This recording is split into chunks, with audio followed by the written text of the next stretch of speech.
Imagine you're out in the backyard and you see this great big green bullfrog just kind of hopping along, and you grab him and you kind of look at him and think, well, that's kind of cool. Wonder what else he can do. So you come into your kitchen with the bullfrog, you drop him in your blender, you put on the cap, and you hit puree.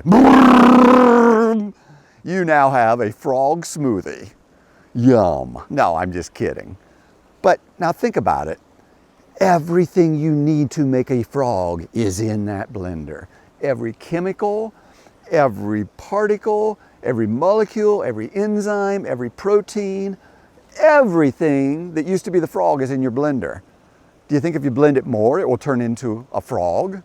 Obviously not. Or something else? Obviously not. You see, it's more than the chemicals that make life. As a matter of fact, we're all told that all over the universe, life is just making itself as chemicals come together. Aliens exist everywhere. But we've tested this concept.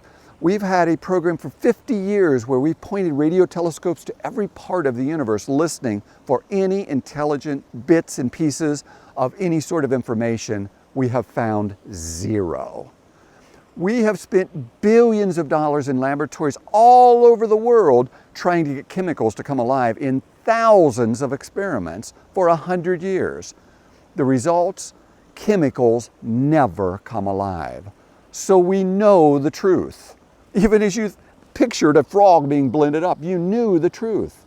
Chemicals never come alive. So where does life come from?